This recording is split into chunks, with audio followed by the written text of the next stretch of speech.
Hi, it's me again. I thought I'd share with you another unboxing video. As you can see, this is an Evolution circular saw. It's used for cutting metal. It's a 210 millimeter metal cutting TCT circular saw. Now I thought I'd get this because on the last occasion I bought an Evolution chop saw for metal and it performed so well. I thought, well, I'll get this one because I've got sheet metal to cut now, whereas the chop saw will cut metal stock, and I used it to cut RSJs, and you can see that on my other video how that went. And because it went so well, I thought, well, I'm going to try this Evolution circular saw. So I've just had this delivered, and I'll share it with you. One good thing about this, even if no one watches this video, it's good to have it recorded, so just in case there's any damage to the item, I can prove it. So it's good to have a video recording of it, because there's nothing worse than having to convince someone that the product you purchased online was damaged in transit. So I've looked at this box. It's in pretty good shape. We've got a little ding which I don't expect has done any damage inside. So let's have a look inside. I've got my trusty Stanley knife, my original Stanley knife. I've been using another one which quite frankly was dangerous and pretty useless, but I found my old one again. And here it is. So I'm pleased to be working back with this. So there we go. Put it to one side. What have we got? There's the lead to it.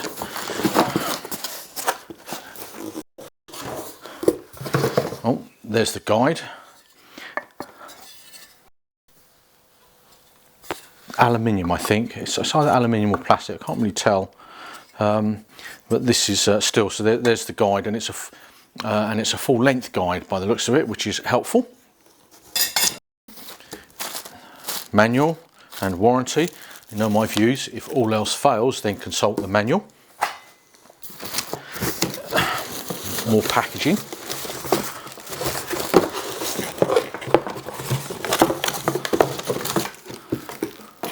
Throw that down there. More packaging. I'm not moaning, really I'm not. Just I just want to get to the tool. What we've got up, we've got a blade. Let's see what sort of blade it is. Should be a metal cutting blade. Yep, there she is.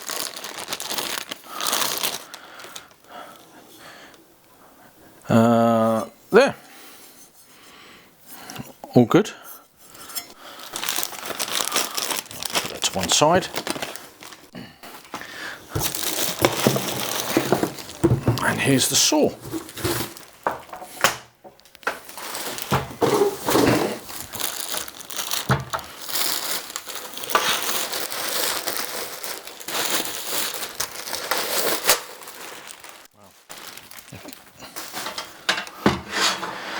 Well, it's quite a weighty beast.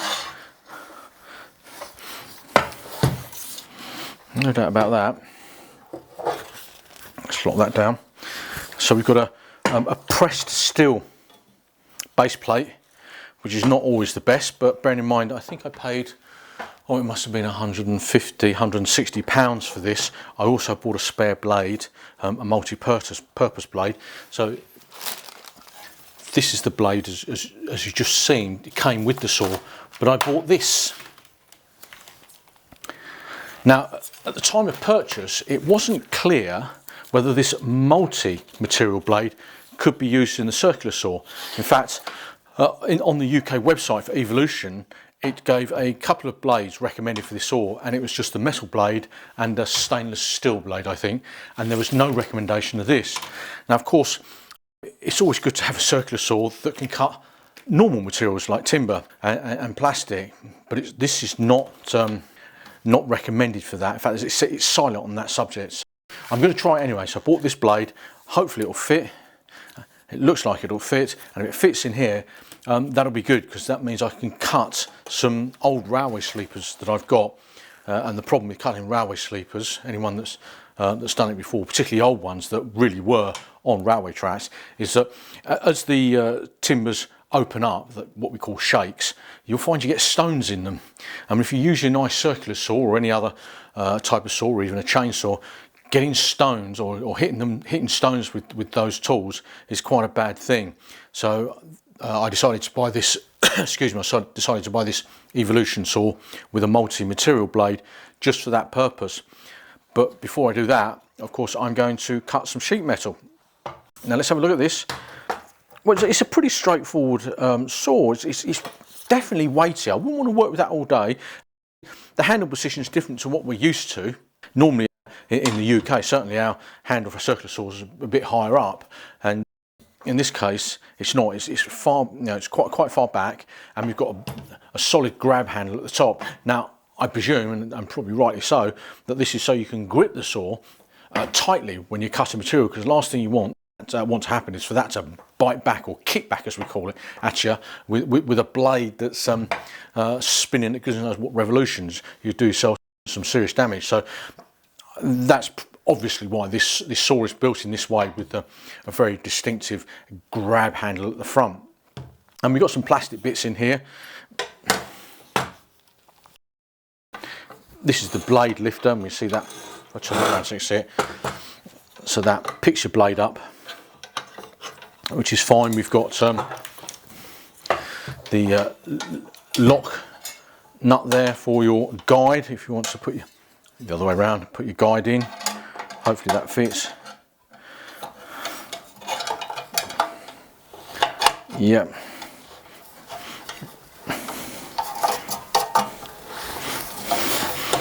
There we go. So we've got two guide nuts here. It looks quite sturdy, that actually, and it does go the whole length, this fence, sorry, this guide, and when you're cutting sheet metal, I should imagine that's quite important. You wouldn't find a guide that long on a woodworking tool, but here we've got just that. This is the famous chip collector. There it is, which I understand is magnetic, and so your chips will be thrown into here, and it's collected inside this little container. Pull the door up, and then you can empty out your chips. Well, that's the idea. Access to your blade is given through there, and that locks in place quite well. There's not a lot to say about it really. It appears to be straightforward. We've got obviously a two-way trigger. That is, so you've got your locking safety and button at the top, so you use your thumb normally, and then you can activate the motor by pulling in the trigger there.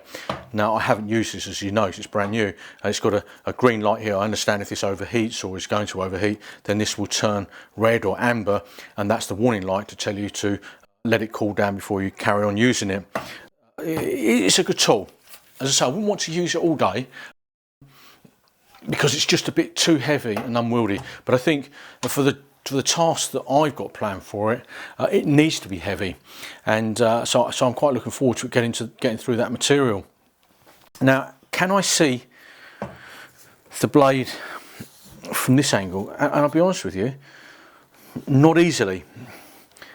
So in use, I can imagine that you'd have to look through this hole here, and there's a little glass pane, and your blade would sit in there, and you'd look through there, and what that enables you to do is to see your blade follow any guideline that you might have marked on your material.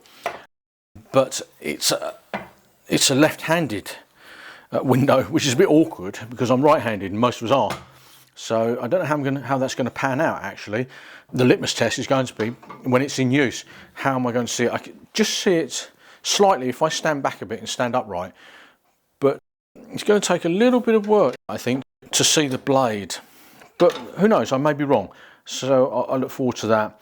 There's also a viewing panel here, which is again so you can see the blade, and I presume that's to see if it's getting filled up with material or your blade might be clogging, so you can stop your saw, take off your cover and clean your blade out.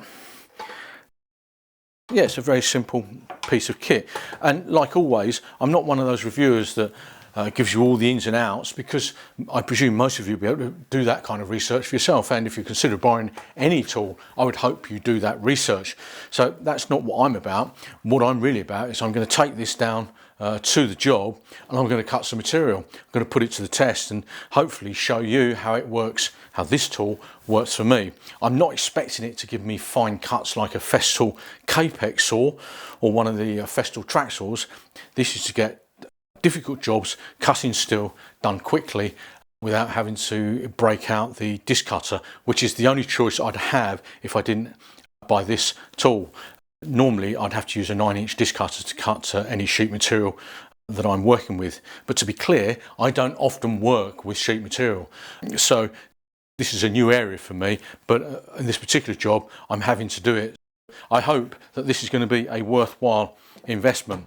Well, let's take it down to the job itself and show you how it performs. Fingers crossed.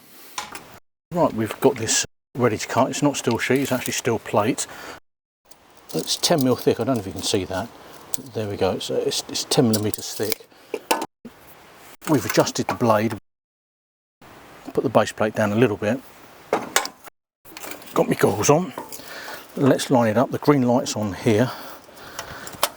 That's the blade guard, and that apparently is the cut line. Two cut lines. There's one here at the front, and there's one here just at the back. If I were to look into the front, I actually can't see the blade through that glass window, so pretty much useless. What I'm going to use are these two mark points here, and hopefully we'll be able to do some cutting. Right, I think we're ready to go. Turn that machine off.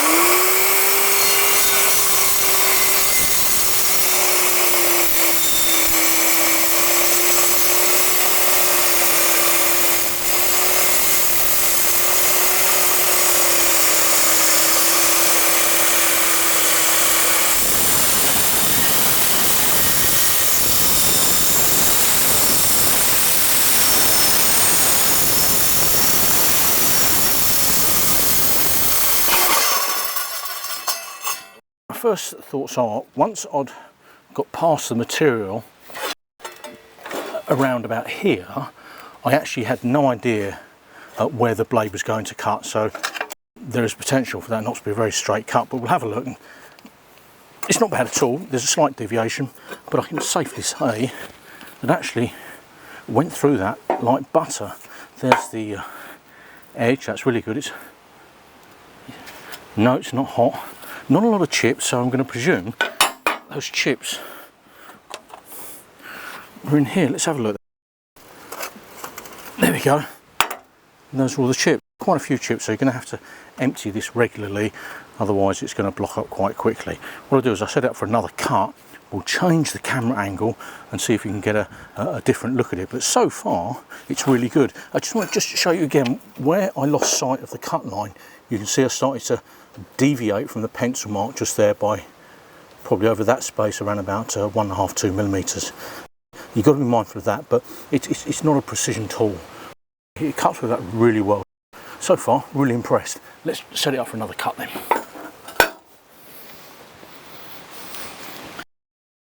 I've drawn out my cut line. There it is. This is a second cut. We'll follow that through. I just want to show you this. This is the chip collector. I've emptied it, and it emptied out really easy and really well. There's no chips left in that, so I was really pleased with that, how easy that was. Let's put that back into place. There we go. Now I've lined it up. As I mentioned to you, these are the guidelines, if you like, or the guide cutouts in the base plate. This is the one that you should use, and I'm going to follow this through, and then between the two I should be able to get it relatively straight as I cut through to the end of this piece of plate. The thing is, of course, I will lose sight around about here, but hopefully I'll be able to cut that relatively straight. So let's have another go at this. Okay, we've got the green light, we're on. Bring that back a bit.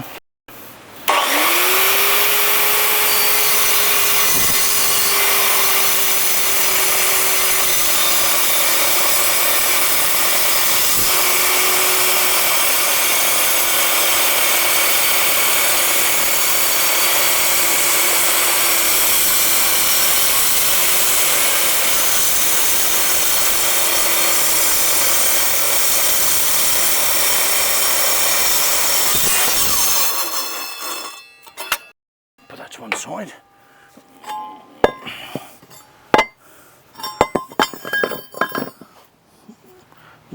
Well, look at that. Slight wobble at the end there where I lost sight of the line, but it's not about finesse this, it's about cutting through this 10mm piece of plate. And yep, it's not hot, it's cool to the touch. A beautiful car, isn't it? So I'm really impressed with this machine. I couldn't recommend it anymore. What a superb piece of kit. I suppose the next test will be on some of these sleepers and we'll have a go at those, but can't fault it. Well, here we are, we're going to cut a sleeper now, as I indicated earlier. I've changed the blade from this metal blade and I've put in a universal blade, or a general material blade. There's something to note with that, because on the Evolution website there isn't a recommended universal blade for this particular saw. There are only two blades that are recommended. One is this one, which I used, we saw me use cutting the plates, the 10mm plates. The other one is for cutting stainless steel. Nevertheless, I have put in a general purpose blade, and one thing to note about that general purpose blade was actually two things. The first thing is that the direction. Now, as you can see, the motor on this saw travels in this direction, and that corresponds with the metal cutting blade. As you can see, that arrow is going in this direction as well, which means the motor is turning this way. Now, with the general purpose blade, the blade is said to go in the other direction, which meant I had to turn the blade around so it was travelling in the correct direction. The next thing I will mention is that this has a kerf, a thickness, otherwise known as a kerf, of 2mm, and the general purpose blade has a kerf of 1.7mm. Now, it seems relatively tight in there, so I'm quite comfortable with that. And the other thing, of course, is that, bear in mind, this is a metal cutting circular saw. If you look at the chip extractor, it's not made for dust. Nevertheless, I'm going to put that on here and see what happens. There is no dust extraction, because obviously it's not made for wood, so no dust extraction facility here. But if I put this on there, we'll see if it collects any of the wood dust. And it may be a case that if it cuts well, then you probably leave this off and just have to put up with the dust. But I'm going to put it on there and see what happens in any event. So let's just click that into there. Now we've got the green lights on. I can see my pencil mark. Let's line this up. That looks good. Okay. Now I've got this at full depth, and we're going to see how it cuts. Here goes.